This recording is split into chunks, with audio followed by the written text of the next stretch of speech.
Olá, tudo bem? Bem-vindo a mais um MRCast. Hoje eu estou aqui com o Gaspar. Obrigado, Gaspar. Eu que agradeço a oportunidade.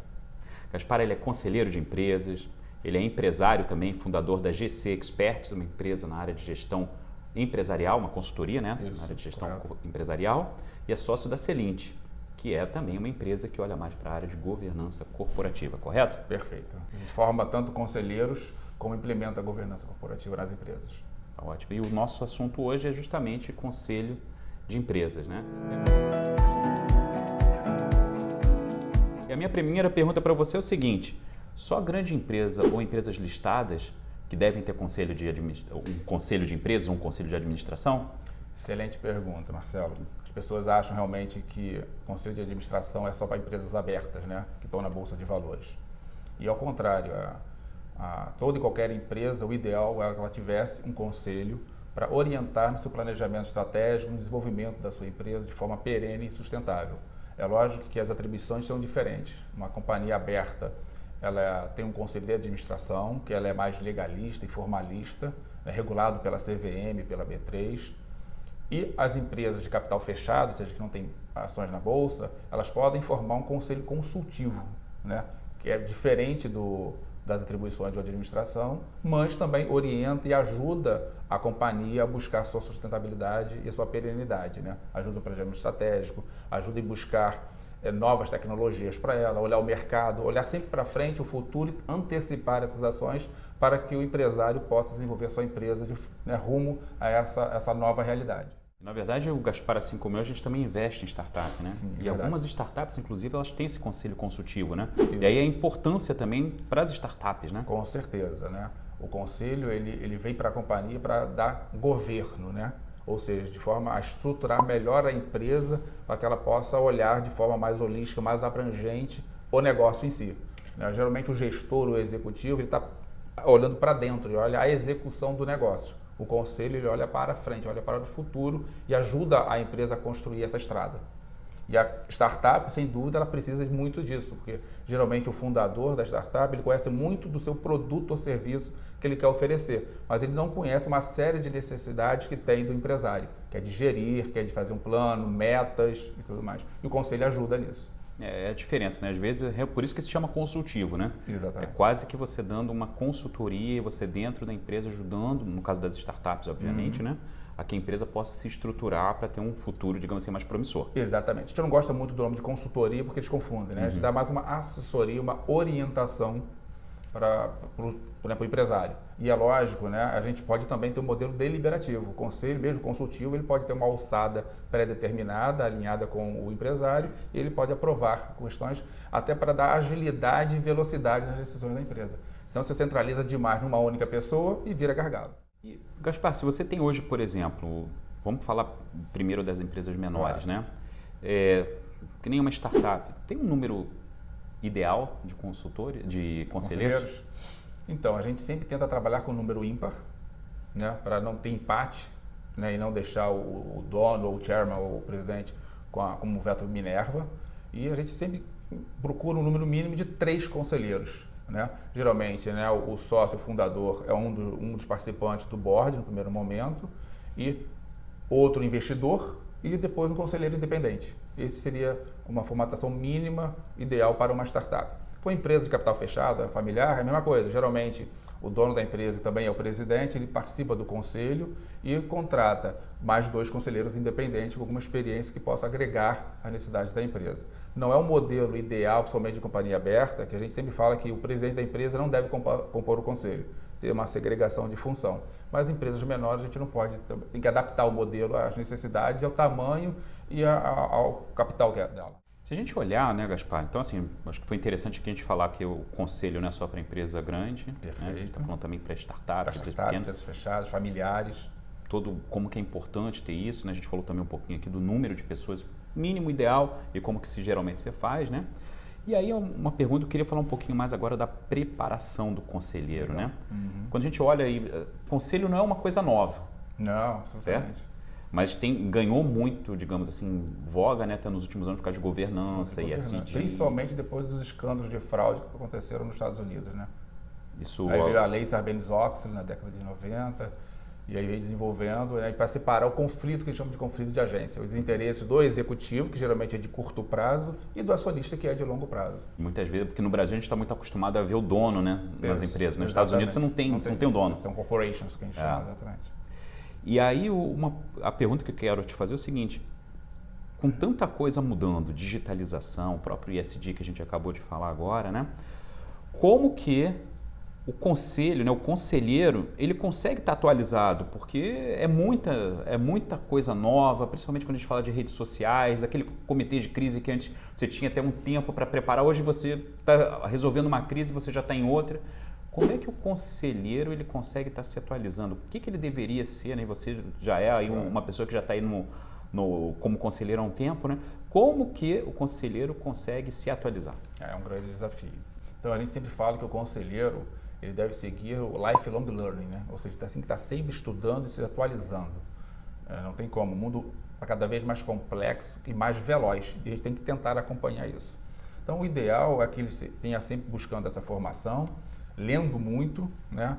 E ele tem que ter uma visão abrangente de tudo que está acontecendo, mas ele tem que ter uma vertical de expertise, da onde ele vai se diferenciar no mercado. E o outro ponto é que não adianta ele querer pegar 10, 15 conselhos. Ele tem que trabalhar com um número ótimo de conselhos, né? 4, 5, isso vai variar muito, né? Pelo tamanho da empresa, o tipo de conselho que ele está, se é deliberativo, se é consultivo, se é um conselho fiscal ou algum comitê. Então ele pode equilibrar para ter um pouco mais de conselhos ou de órgãos de governança, né, comitês, mas ele tem que ter um número máximo de 4, no máximo 5 conselhos para ele dar conta, não só de se manter atualizado, mas poder agregar valor. Um conselheiro ele precisa agregar valor à companhia. Ele não está ali simplesmente para dizer amém para o chairman ou para o presidente ou para concordar com tudo que vem. Ele precisa ser questionador. O conselheiro, o que ele mais precisa fazer é fazer perguntas certas, perguntas inteligentes para o executivo da companhia, para que eles busquem as soluções. A gente não está ali para dar solução, estudar para dar solução, para fazer as perguntas certas. Quem mais entende do negócio, precisa entender do negócio, são os executivos da empresa. Então a gente está ali para poder fazer perguntas certas, de qualidade, inteligente, para que o executivo se sinta desafiado no negócio e busque as suas soluções. E uma pergunta, deixa eu só explorar um pouquinho Claro. isso que você está falando, né? Muitas vezes até quando a gente vê esses cases, né? Parece que o conselho muitas vezes é o conselho de um lado e o executivo é a empresa do outro. E na verdade não é nada disso, né? Tem que ser um órgão. Eu acho que o grande conselho e grande empresa é aquela que consegue, né, ver que os dois são importantes e para que possam caminhar, né? Exatamente. Eu acho que assim, se a gente olhar a empresa e conselho como dois órgãos independentes, distintos, isso não vai dar certo. Mas isso nasceu, essa cultura, com o passado, onde o conselho de administração, principalmente, ele veio de uma cultura de comando e controle e de prestação de contas. Justamente porque no passado teve esse conflito. Então, o executivo vai, e eu tive essa experiência também, ele vai para o conselho achando que ele tem que prestar conta, assim, cara, mais um chefe que eu tenho. Ele não vê a importância do conselho em agregar valor. E o conselheiro, né, muitas vezes também, mais tradicional, ele acaba tá ali para cobrar resultado e não para agregar ao negócio. Mas isso está mudando muito, né? E aí daí a importância de estudar, né? Você estudando, você começa a ver essa mudança cultural, essa mudança de comportamento. Mas com certeza, quando o conselho e o executivo da companhia eles se aliam, né, numa visão mais ampla, mais de longo prazo e construtivo, é o mais importante, ser construtivista. Hoje você tem a gente vê que muitos conselheiros eles vieram da carreira executiva, né? É verdade. E aí como é que ele faz para virar a chave, né? Porque a gente vê também que às vezes tem conselheiros que querem entrar mais na execução até porque viveram nisso, né? Qual que seria o teu conselho para um conselheiro desse que está começando na carreira, né? E para ele evitar realmente de virar mais um executivo? Né? O que acontece é que cada vez mais nós estamos sendo mais longevos, né? A gente vivia 40, 60, hoje a gente está chegando aos 100. Né? Dizem que o homem dos 120 anos já nasceu. Então, a carreira de conselheiro se tornou uma segunda carreira para o executivo. Mas não necessariamente um bom executivo será um bom conselheiro, justamente por isso.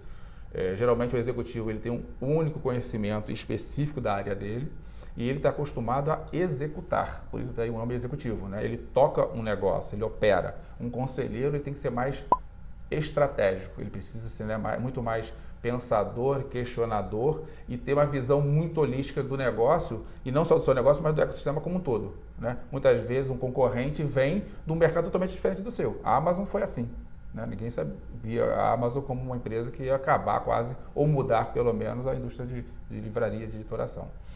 Então, acho que a importância para o executivo é, primeiro, não achar que a experiência dele é suficiente para ser um conselheiro, ele precisa buscar formação para ser um bom conselheiro e entender que o papel dele é outro, não é mais de executar, não é mais de realizar, mas sim de questionar, de direcionar, né? Daí está a diferença de gerir para governar. Um conselheiro busca governar a companhia, num nível um pouco mais alto. E para isso é importante estudar, que nem Com você falou. certeza. Tem várias formações no mercado, cada uma com a sua expertise, com a sua especialização. Tem instituições muito sérias, muito boas, que com certeza vão formar excelentes conselheiros, seja de administração, seja fiscal, seja de inovação, seja conselheiros consultivos. Se hoje, para um novo conselheiro, né, alguém que, ou, digamos assim, para uma empresa que quer implementar um conselho, seja uma startup ou uma empresa, digamos, familiar, quais são as 3 dicas que você daria? Bom, não necessariamente nessa ordem, né? Mas o ideal é que a empresa primeiro ela pudesse se estruturar em termos de gestão, né? Sua estrutura organizacional, né? Sua estrutura de informações, porque um conselho demanda muito isso, né? O conselho demanda muita informação para que ele possa orientar, para que ele possa fazer seu planejamento. E a gente vai muitas vezes numa empresa, ela não tem os seus demonstrativos financeiros estruturados, suas informações, não tem metas, não tem planejamento estratégico. Então, o ideal é que se ela tivesse esse arcabouço, vai facilitar e muito a construção do conselho. É lógico que o conselho vai poder ajudar nisso também, mas a gente está falando aqui do mundo ideal. O segundo conselho que eu diria é, para o empresário, primeiro que ele busque um pouco de conhecimento da governança corporativa, né? Quais são os benefícios de ter um conselho? Qual é a diferença de um conselho para uma consultoria, né? Uma consultoria ele entra numa empresa com um objetivo específico, geralmente um projeto de curto prazo. Tem início, meio e fim. Um conselho não. Por mais que ele tenha lá uma data a cumprir de 1 ano, 2 ou 3, né? Ele é uma visão mais de longo prazo, onde ele vai te ajudar a desenvolver vários pontos da companhia e não um produto específico. Então, entender um pouco do que é a governança, entender um pouco qual é o papel do conselho, a diferença entre gestor, conselheiro e consultor, né, e os benefícios que ele pode trazer e aonde ele pode te ajudar, né? Nós no Celente a gente fala muito de gatilhos, né? Então você tem uma série de gatilhos onde o conselho pode te ajudar, buscar um novo investidor, fazer um processo de sucessão, não só do fundador, mas de todo o primeiro nível, por exemplo, da companhia, né? Trazer a sustentabilidade, ou seja, como é que eu aplico o ESG nas empresas? Numa empresa grande, é muito fácil que todo mundo fala, nas empresas menores, pouco se tangibiliza. Então você precisa trazer, né? A gente fala muito de energia, né? Renovável. Esse é um grande ganho onde o empresário ele consegue tangibilizar a ação sustentável com rentabilidade. Então você buscar energia renovável, por exemplo, uma empresa, seria interessante. O conselho pode te ajudar bastante nisso. Uma terceira dica, sim, e aí assim por experiência, né? Principalmente as empresas de capital fechado, elas têm uma série de problemas. Geralmente elas procuram conselho depois de um tempo de vida. O ideal é que ela procurasse um conselho, ou um advisor, um conselho menor, desde o seu início, né? Para que ele pudesse ter todos os instrumentos de governança para facilitar o dia a dia da empresa.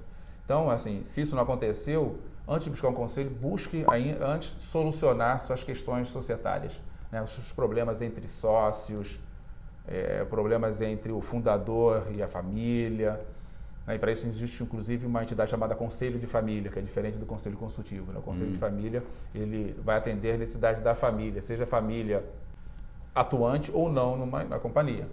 E o Conselho Consultivo ele atua mais, ou a administração atua no negócio especificamente. Então, ele tentar ajudar, ele tentar resolver as questões societárias e familiares antes da implementação de um conselho seria interessante, né? Então, estamos falando aqui do mundo ideal. Se não conseguiu, não tem problema. Um conselho pode ser implementado numa empresa com todos esses problemas ou sem ter implementado toda essa estruturação e o conselho vai ajudar a resolver essas questões da empresa. Então você falou de 3 aqui, né? Estruturar em termos de gestão. Você está falando de o empresário buscar informações sobre governança. Seus benefícios. Né?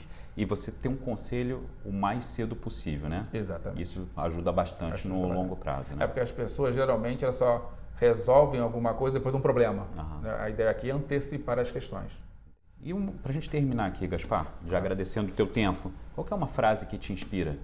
Então, vou ler mais uma vez, inclusive está no meu LinkedIn essa, que eu acho interessante, né? Eu botei lá que assim, ó, não espere por uma crise para descobrir o que é importante na sua vida, seja ela pessoal, profissional ou empresarial. O que acontece, geralmente, as pessoas deixam a vida te levar, né? Vão vivendo como tal. Quando tem uma crise, seja ela de qualquer questão, é que ele para pensar e tomar atitudes, tomar ações. Então, se você for mais preventivo, né, tiver as rédeas da sua vida pessoal, profissional, empresarial, com planejamento, e aí o planejamento geralmente é da empresa, mas não, você tem que fazer um planejamento pessoal, você consegue se estruturar melhor. Então, assim, não espere uma crise para valorizar o que você tem e para saber como resolver essas questões e atingir o longo prazo.